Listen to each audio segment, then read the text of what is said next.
headlines at syempre, ano ang pag-uusapan natin ngayon, Diel? Ayan, ito, hugot na naman Baka tayo. kayo, baka na-biktima na kayo nito, ha? naku. Tingnan natin kung legal ba to. At Ayon feeling sa ko, batas. ito yung mga mahilig magtatambay sa mga computer shops. Yan. Ito yung kanyang katanungan. Sabi niya, ano ang nakasaad sa Oplan Rodi? Ano-ano ang mga kalakip ng probisyong ito?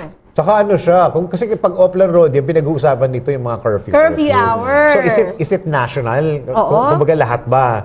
Lahat ba? Kasi may mga, ang yung isa sa mga comment na nabasa ko, sa amin dito hindi pwede ang curfew. Pero nagulat na lang kami, ipinapatupad ng mga pulis dito sa amin ng curfew. Na biglang may nag-ikot na mga bigla na lang may taga-barangay. nagano. Ano ba ito? Banuadugon effect lang ba ito? Nakikiuso lang ba yung mga pulis namin? Nakikisakay Yung mga lang barangay ba? sa amin? Dahil usong magdampot ng mga batang Correct. dis oras ng gabi, na ang question, bakit kayo nasa labas ng dis oras ng gabi? At kung mananatili ba yan? Isang hanggang ano lang, kailan? Hanggang ningas kailan? kugon. 6 na taon ba yan? Oo nga eh. Actually, itong tinatawag na Oplan Rudy or Rodi, ano ba yan? Rodi yan, kasi Rodrigo Rodi. yun eh. Rodrigo Digong, Duterte. sa Digong. Okay. So ano yung tinatawag na Oplan Rudy? Yun ang galing yan sa ating ordinance. May ordinance na. So before Rudy Duterte naging presidente ng Pilipinas, may ordinance na. Yung Manila may ordinance. Yung Quezon City may ordinance. Ang tanong, na-implement ba? Exactly. So yun ang tanong eh. Kasi Philippines, mayroon tayong the best law sa buong mundo. Ang problema, hindi natin na-implement yung mga batas. Lalo na pag local ordinance, hindi na-implement yan. So, is this legal? Yes. Because every law, as long as it is for the benefit ng kalahatan, it is legal. Kasi ito ang tinatawag sa batas na police power. Ano yung police power? I-regulate mo yung liberty mo for the promotion of common good. So yun ang tinatawag na police power. So in this case, kailangan 10 o'clock, wala ng tao, wala ng mga bata. So that is for the promotion of common good. So in this case, this is constitutional. Kasi may tanong dyan is it constitutional? Violation ba yan ng human rights? No! Hindi yan violation ng human rights kasi yung ating batas, may right talaga, yung mayor natin, ito ang tinatawag na police power ng isang mayor for the promotion of common good. Nakalagay yan sa ating local government code. Di ba sabi ko, yung local government may delegated power. Hindi kagaya ng federal system na mayroon silang sariling power talaga. Sa local, under our Philippine law right now, delegated ang power ng isang local government. One of the delegated power, yung nakalagay po sa ating local government code. Ano ba nakalagay sa local government code? Ang nakalagay doon, ang mayor, yung councilor, they can pass an ordinance for the promotion of common good kahit i-regulate natin yung liberty ng isang tao. One, to regulate liberty, yung curfew hour ng mga kabataan. Another, yung bawal maghubad. Bawal maghubad, bawal maglaseng sa labas ng bahay ninyo. So that is for the promotion of common good. But this is per ordinance. It means, pwedeng may ordinance ang Manila, walang ordinance ang Makati. So yun yan, kasi this is local version.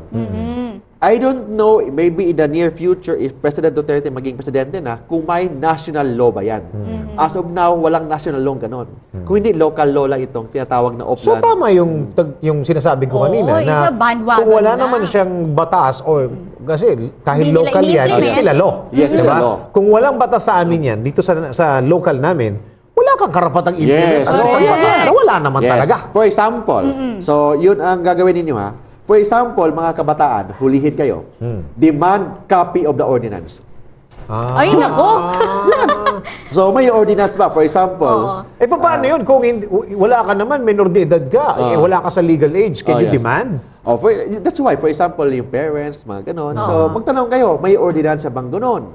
Ang pangalawa, yung ordinance na yan, kailan ba yan napasa? Okay. Pangatlo, yung ordinance na yan, napublish ba yan in the newspaper of general circulation? Kung walang ganon, unconstitutional yung ordinance ninyo. Ibig sabihin, hindi pwedeng overnight lang, attorney, Hindi. yung pagpapapasa niyan. Pagkahilingi mo yan sa nag-implement. Baka sampalin ka pa. Sabihin nung nag-implement, bahala ka na sa buta. Biglang umalis. Bahala ka na sa buhay mo. Nakasakay ng mobile. Kasi sabi ng ating batas, lahat ng batas, it should be published. Kasi anong purpose ng publication, di ba sabi Tama. To let everyone di ba know. sabi Correct. kasi ng ating civil code, ignorance of the law Excuses no no one from compliance therewith. Anong ibig sabihin doon?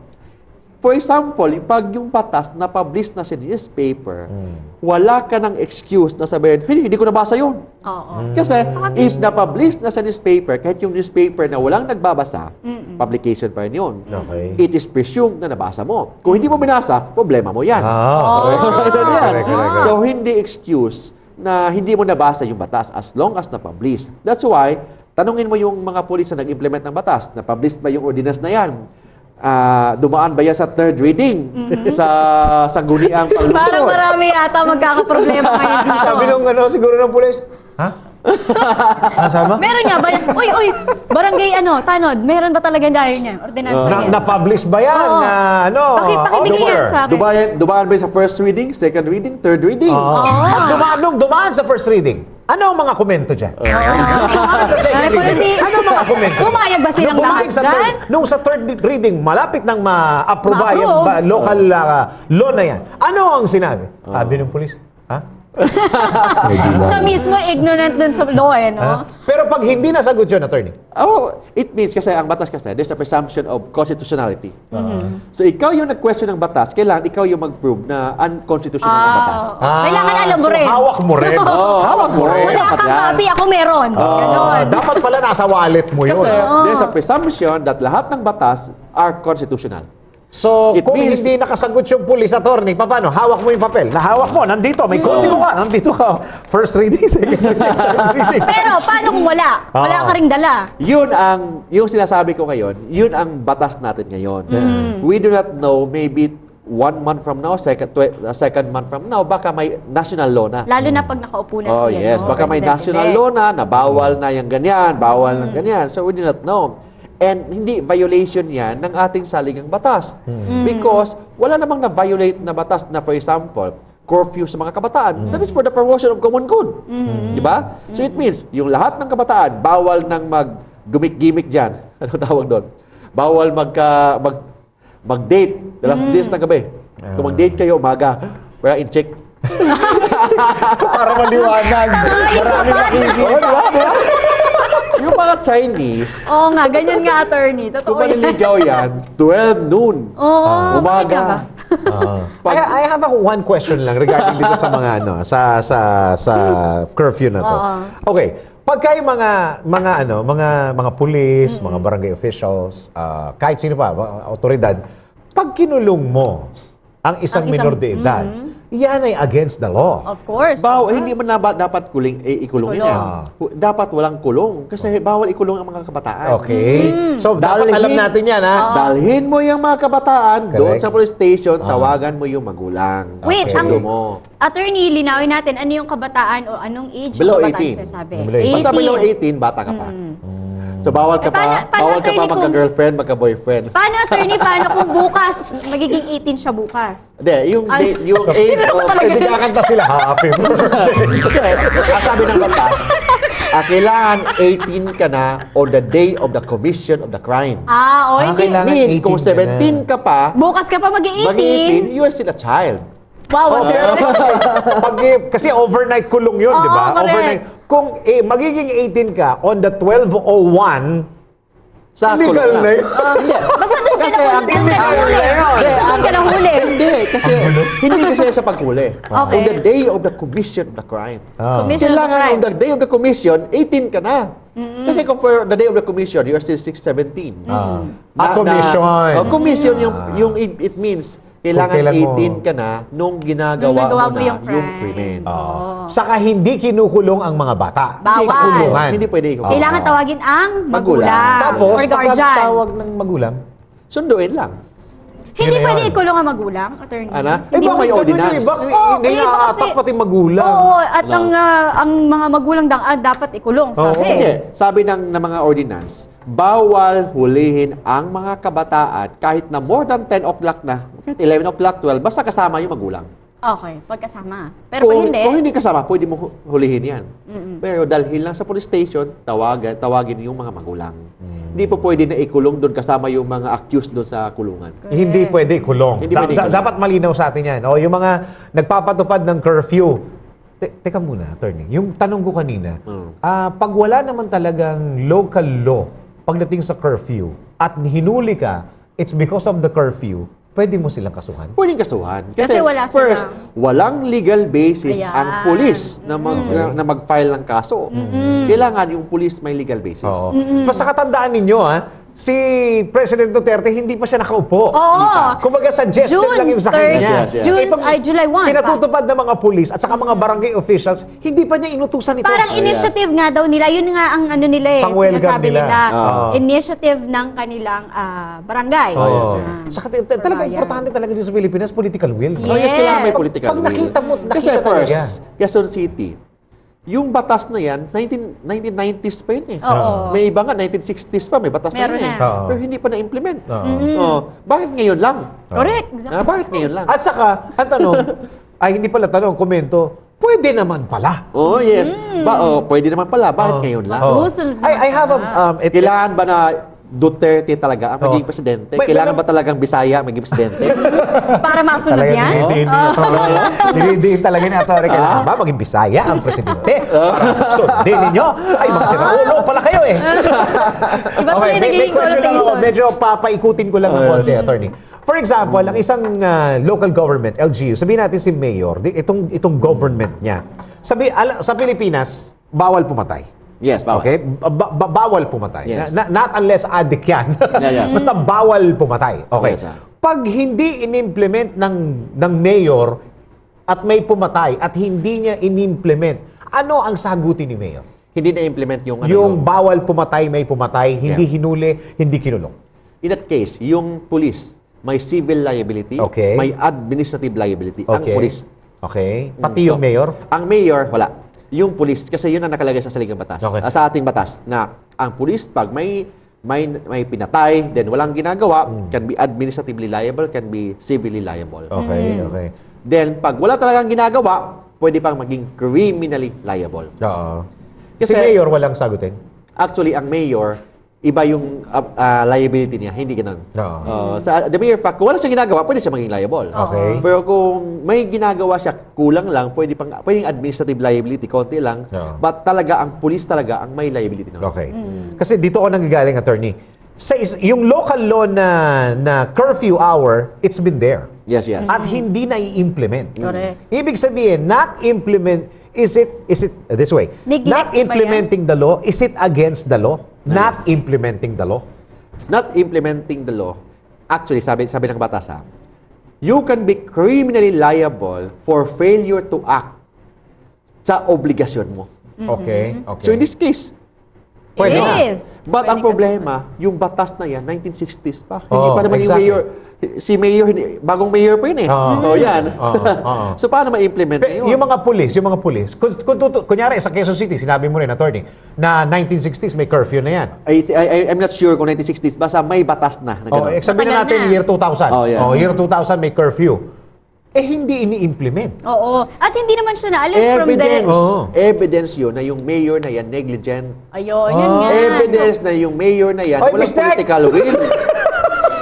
May negligence siyang ginawa. Hindi niya ginawa yung batas na Teka matagal muna, nang bakit ang sinisisi mo yung nakalagay. mayor, attorney? Sabi mo kanina, wala naman liability. It's because of the mayor. political will. Di, Tama ba? ang mayor, Ay, hindi ko naman pwede Ay, kulong doon dahil wala ang akong political mayor, will. may obligation sa local law to implement. To Iba, implement. iba kasi yung patayan. Because that is under the revised penal code sa national law. Iba kasi yung obligation ng mayor. The mayor has the obligation to implement local laws. Hindi naman yung national laws. Oo. National law, ang presidente mag-implement at the executive department. But with respect to ordinance, local laws, ang mayor ang mag-implement. Okay. Kung hindi na-implement ni mayor, the mayor is negligent. Ayun nga. Pwedeng kasungan yung mayor? Actually, yes, pwede kasuhan ang mayor. Administrative. Yes, yes. Mistake na naman. Hindi kasi inaano ko lang yung sa Oh, Quezon hindi City. lang sa ano, Hindi lang ah. sa Quezon City. Caloocan, I Kasi- believe meron din. Oo, Ano sabi nila? If it's been there for how many years, why not implement it? Oo, Kaya at ang tanong ko, bakit yun why lang? not implement, is it against the law, not implementing the law? Yes. O, yun. Liable yan. Yes. Yes, yun ito rin. May Napaka-serious. mga administrative laws tayo na if you fail to implement a law or an ordinance, you can be administratively liable. Nasa administrative law yan, Administrative Code of the Philippines. Ito, attorney, on a lighter note lang, gusto ko lang itanong yung tungkol dun sa pwedeng ibigay na parusa dun sa mga huling, sabihin natin may curfew talaga at ini-implement naman. At ngayon, medyo, kumbaga na-intensify lang. Ano yung pwedeng ibigay sa isang minor de edad na mahuhuli na lumabag dun sa curfew hours? Sabi ng ating juvenile justice system law, di ba may ito yung juvenile justice system. Yes. Pag below 18, hindi makukulong. Oh, yes. Pero, So it means, hindi dapat ikulong yung mga bata. Huliin lang. Tapos, hindi pwedeng ikulong. Pwedeng community service. ayun, actually. Yun na, gusto pwede. ko tanong. Pwede mag-push up. Pwede Hanggang maglinis ganun doon sa lang. kubeta. Ganun lang. Oo. Pero hindi po pwede na ikulong. Ikulong. Pwedeng push out. At hindi din, ito attorney, pwede bang pusasan? Hindi. Hindi din. Child abuse yan. Ayun. Because Malinaw it yun, will ha? affect the psychological development ng bata. Kasi parang may nangyari yata, ito lang, dahil dyan sa curfew hours na yan, pinusasan ng isang minor de edad. At hindi nila alam kung anong pwede nilang ikaso or something kasi syempre wala silang police, idea. dapat kasi alam nila yung batas. Before they will implement the law, they should know the law. That's why nga ang daming mga criminal na na-acquit because of the Because they don't negligence know of the police. Yung tinatawag na before you arrest, kailangan may warrant of arrest. Kung walang warrant of arrest, yung lahat na mga nakuha mo o walang search warrant, yung lahat na nakuha mo mga evidence, maybe illegal, but it cannot be admitted as evidence because it is a fruit of a poisonous tree. Di ba palagi sinasabi yun? Yes. That's why, daming mga drug lord na na-acquit because of the negligence ng mga polis or baka may sabuatan pa sa mga Ayan. polis. Para bumabag sa, Oo sa nga. technicality. So, technicality. Oh, ito attorney ha. Ito maraming iinit ang ulo rito ha sa tanong ko to ha. Yung bang Opla Rodi, bakit ba pinakikialaman pati videoke? Ay, parang alam ko kung sino magagalit dito. Bawal daw sa labas ng bahay. Yun yung tawag Hindi, na... hanggang 12 lang yata. Hanggang 12 lang. Hindi, ang tawag doon, noise pollution. Noise pollution. Oo, yun eh. So it means pag may nakalagay talaga yan sa batas. Ang ginagawa ng ating presidente, he's just implementing the law. Exactly. Now, wala pa nga, hindi pa siya presidente. Yeah. Suggestion lang ginagawa niya. Ang maganda kasi, if you want to be a good leader, kailangan i-implement mo yung batas. There's no such thing as magdebate ka doon, debate dyan, you have to make that law. May batas na nga eh. Yeah. Ang tanong, yung batas na yan na-implement ba? So, kailangan, yung isang presidente, kailangan niya i-implement lahat ng batas. Jura sed lex. It means the law may be harsh, but it is the law. It is the law. Oh, yes, it means, kung may batas na yan, dapat i-implement yun. Kung ayaw ni-implement, you have to amend the law. Paano rin yung inuman, yung bawal uminom sa Bawal labas ng na bahay rin. nyo? Kasi nga, nuisance yan. Pero- may sinasabi nga, magpatulog, kung ayaw niyo matulog, magpatulog Magpatulog naman kayo. kayo. Pero may kailangan ba ng local law yan? Actually, nandyan na yan sa ating Civil Code ng Pilipinas. Okay. Sabi ng Civil Code ng Pilipinas, nandyan yan, very clear yan, nuisance. Pag say nuisance, hindi na kailangan ng court order. Pwede nang hulihin yan, basta maingay, makadisturb sa kapitbahay. It's pollution. Lalo na pag wala sa tono. Oo, naku, nakakainis Wala kaya yan. Alam mo, inaantok ka na, mali-mali pa yung narinig mo. 100. Wala pa sa tono. Piyok-piyok pa. Okay, wala na po kaming magbabreak na muna kami. Sa pagbabalik po natin, nako tuloy-tuloy po rin po ang balitaktakan dito lamang sa Legal Legal Minds! Minds!